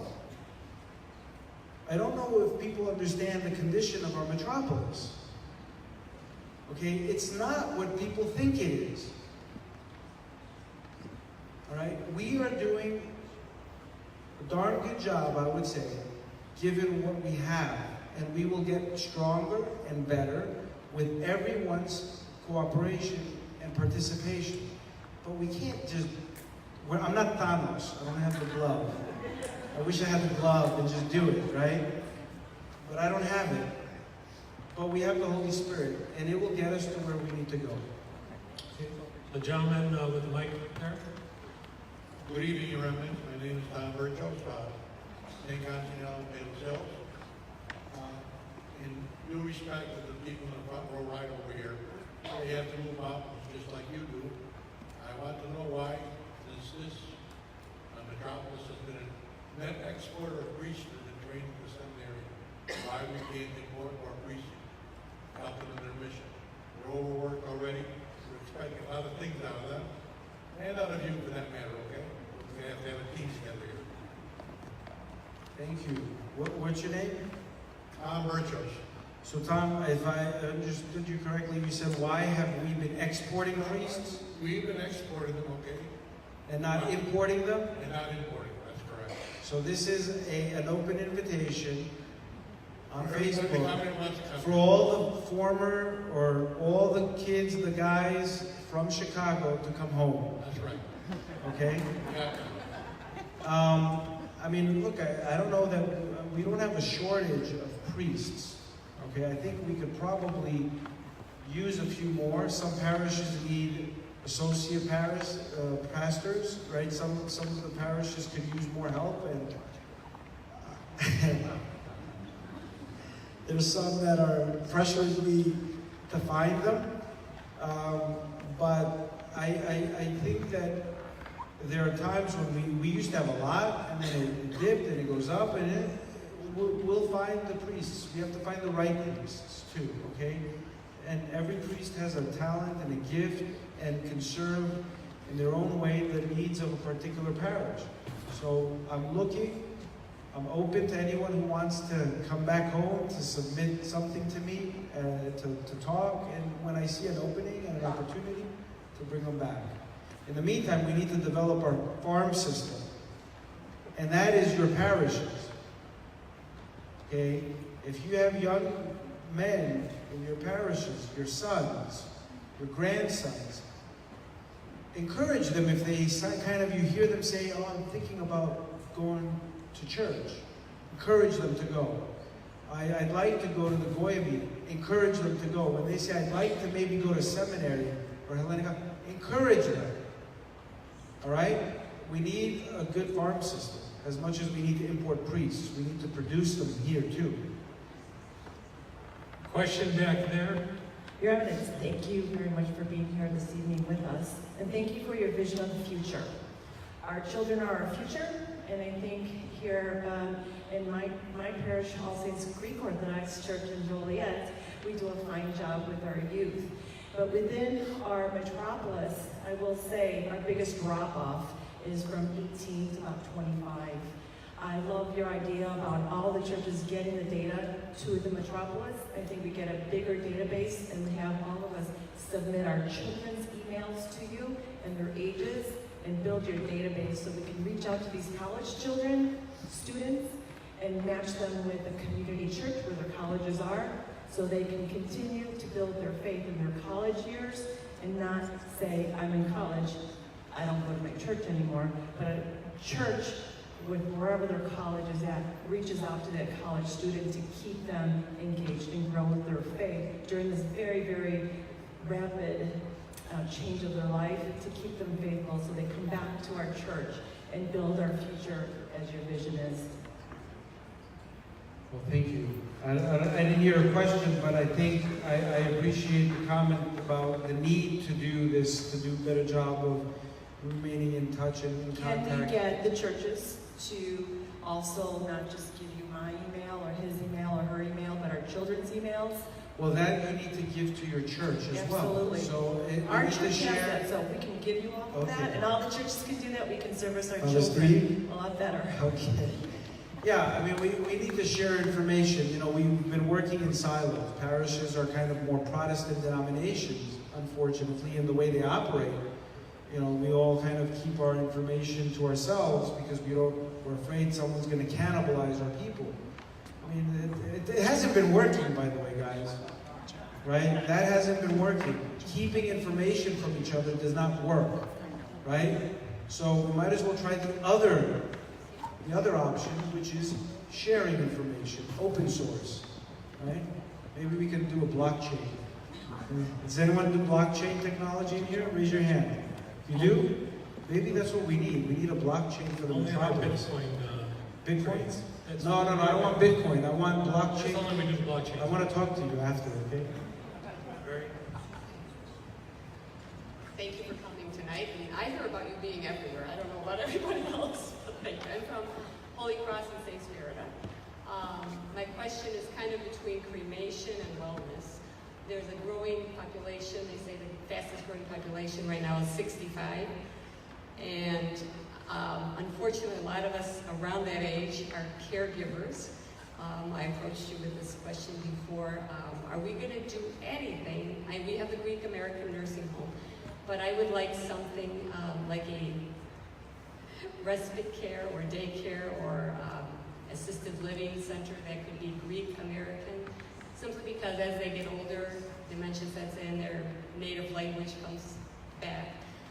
It's very difficult to find caregivers for people that are of Greek descent, and there's a lot. It's a growing number among our churches, as some of these priests know. So I don't know if there's any. I'm sure there's nothing in the budget. I don't have. What can we do? Look, I hear your passion, and it's real, and the concern is real. I have an older mom that I take care of, and you know, she's able to do a lot of things on her own. Obviously, she's very independent, but you know, that's a concern of mine. The community has to rise to the occasion. Okay, I think all of the institutions that we have as a church and as a community started with an idea, started with a need, and it took a few very bold individuals to kind of move it, to push against the current sometimes, against, you know, to swim against the current. I'm open to all these ideas. As I said to the educator over there, what was your name again? Christina, I'm sorry. I urge you and encourage you to find others like you have the same passion and feel the same way, and build on that. And even if we're not saying fundraise, but build on your team.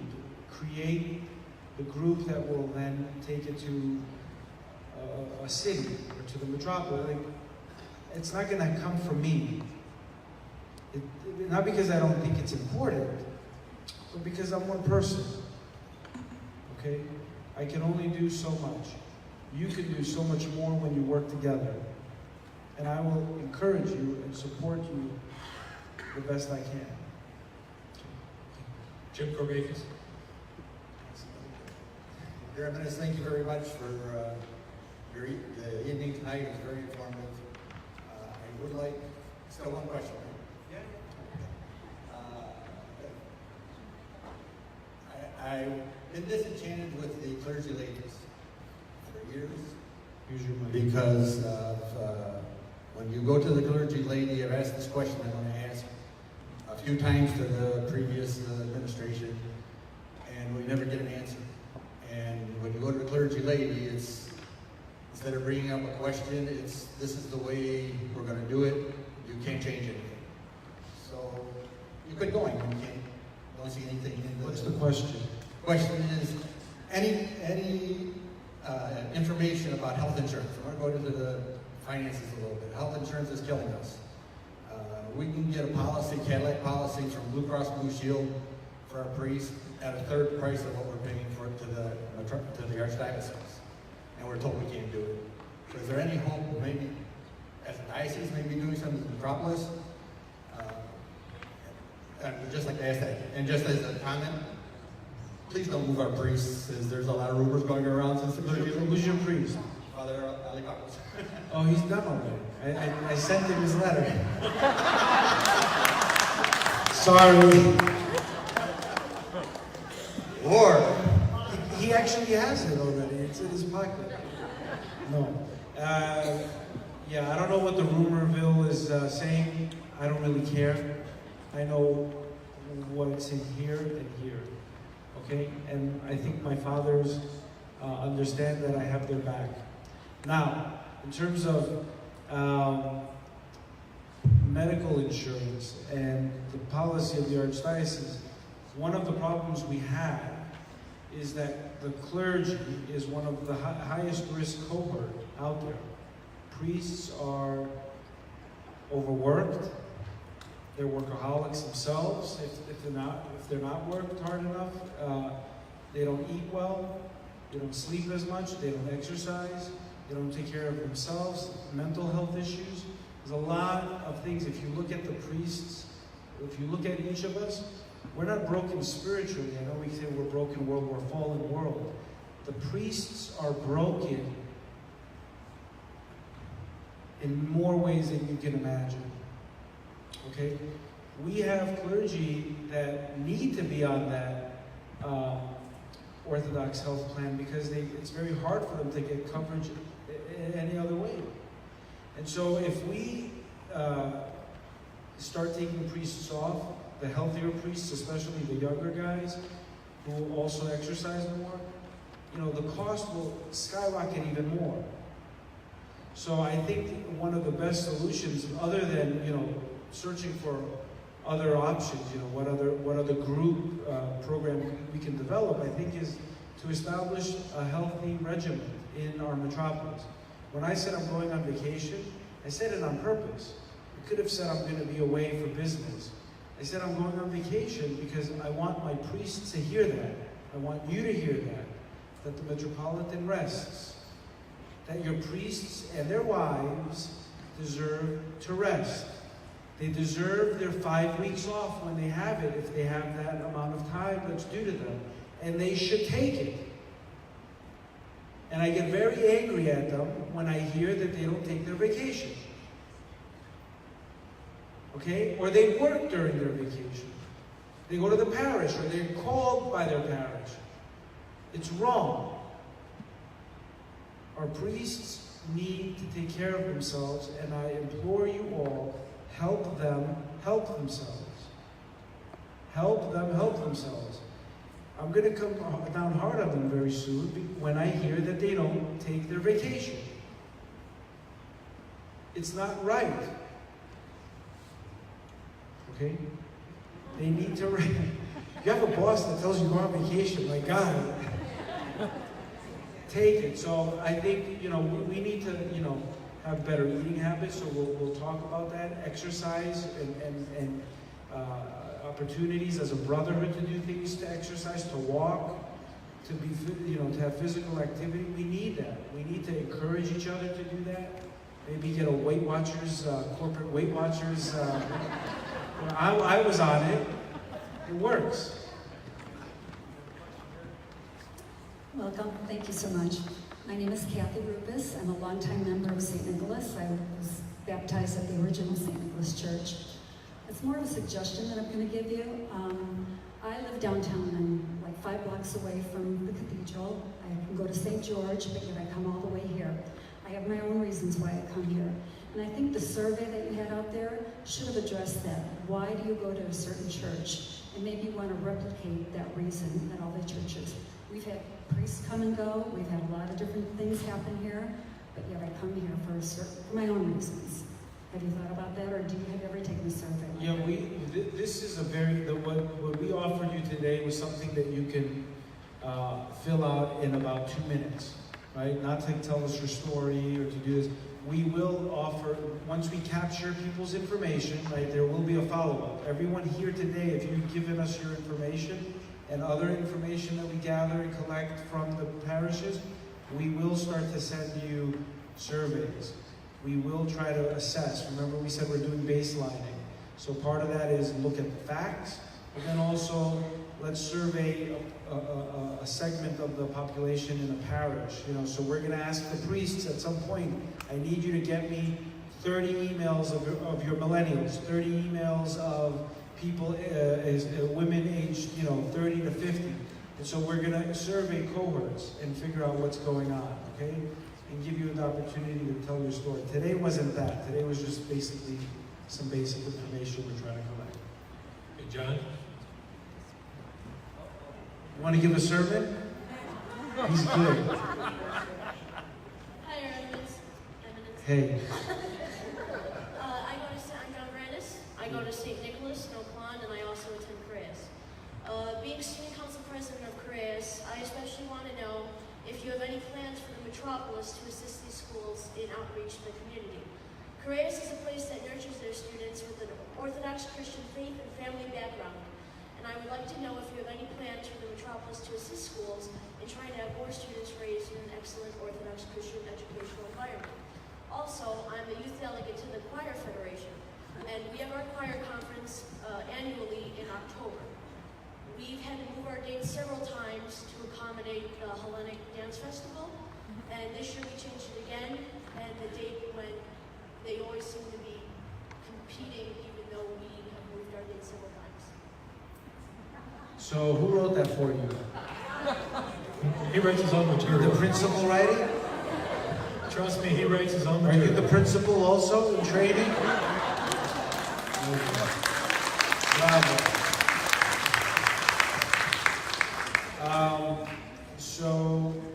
You asked a couple questions, right? You asked 2 questions about the schools and then about the Choir Federation and the kind of the dates and the conflict of dates across. So in terms of the schools, these schools were established, many, many years ago. I mean, how old is Creighton? About 100 years? 108 years, by people who came with their hard work, their sweat and tears and sacrifices, wanted to establish schools for their children, right? Unfortunately, a lot of these schools have either become charters, not only in Chicago, but in other places like in New York. They were not able to remain open because the community has dwindled and left, or people weren't willing to pay tuition to send their kids to the schools.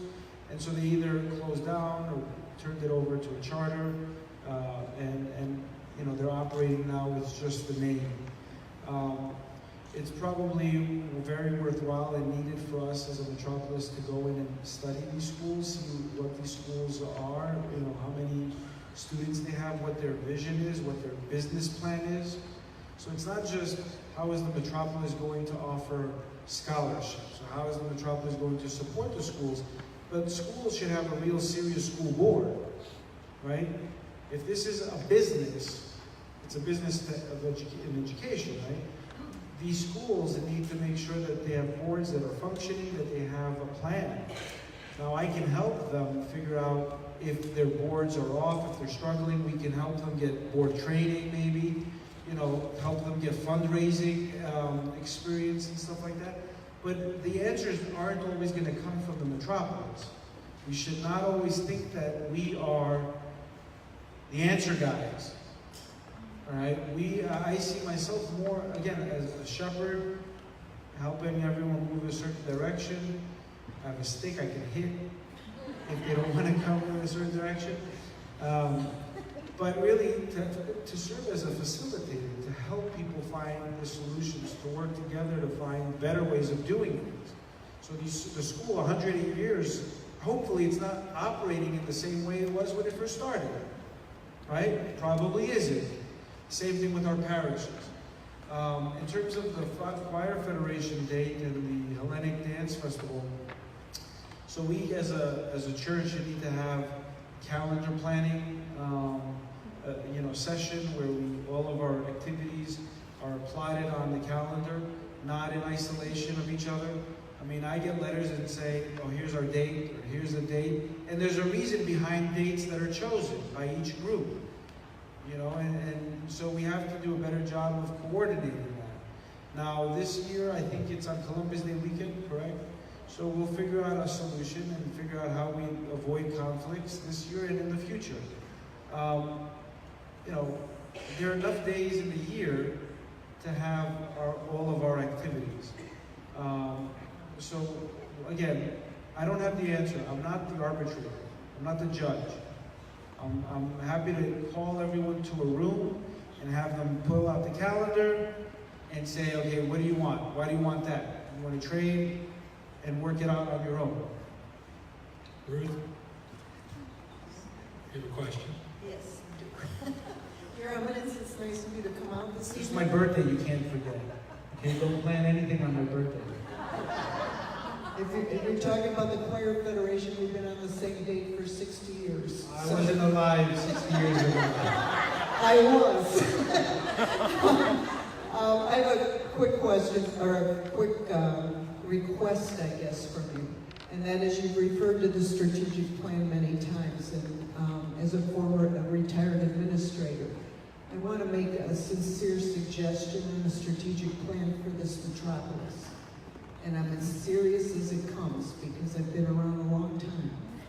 And that is, put term limits on it. People begin to own their jobs on the Metropolis Board, and that has been to the negation of the parishes. So I would like to see more turnover. You need the established people to get you going. I won't deny that for a minute. But I would like to see, once they've established, you've got a term limit, you're turning it around, and you're letting the youth come up through the ranks to serve on those Metropolis arms. So if you would please consider that seriously, I'll be a happy camper. And I'm Ruth Fakeless from St. Spirit. Thank you. So one of the first things I did during our first Metropolis Council meeting was establish, again, it's in theory right now, we haven't put the pieces together, a youth advisory council. And the point of that was to not only get the youth together, and to figure out how they can organize themselves, how they can suggest up to us ideas, but to have 4 ex officio members as observers, non-voting members, not observers, but even engaged in the dialogue, but non-voting members of that youth council present at our Metropolis Council meeting, so that we could do exactly that. That they're in the meetings, they're representing the Youth Advisory Council, and they're learning the issues, they're learning how the adults conduct meetings and how they shouldn't conduct meetings when it's their turn. Sometimes, because young people can probably do things when it's their turn much better. So I think what you say seriously. Thank you. We've come to the 9 o'clock hour. Come on. But I have one question that goes on to what you've just been talking about. And one of our guests wrote, the foundation of every state is the education of the youth. And we move forward with this thought in mind, the youth lead the church and the church needs the youth.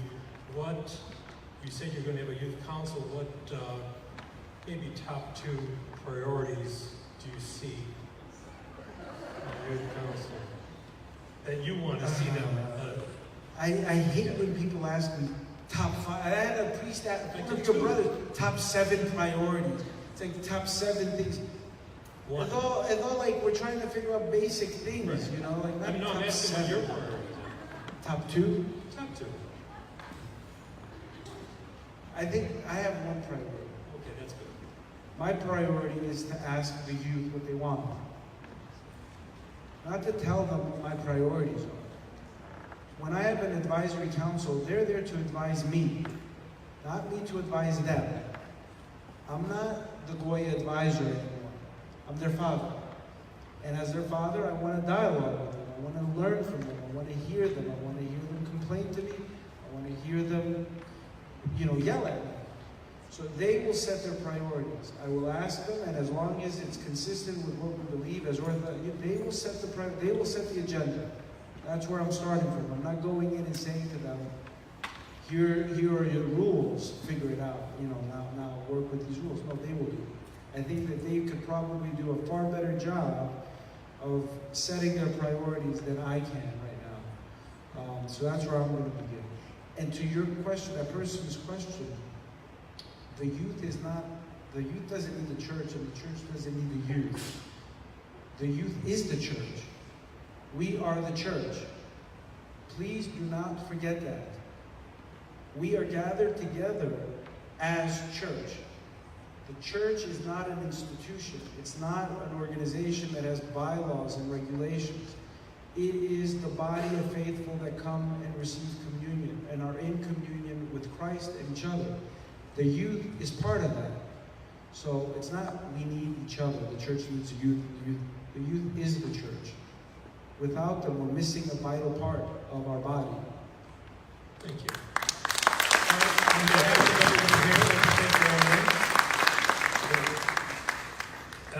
Now, you did have the registration out in front, and I have to let you know, Your Eminence, that we had a great staff at the front that was not letting anybody walk by without giving the registration. But if anybody hadn't, it's still there at the table. Also the surveys, we need those filled. The surveys, yes. And then leave those at the desk.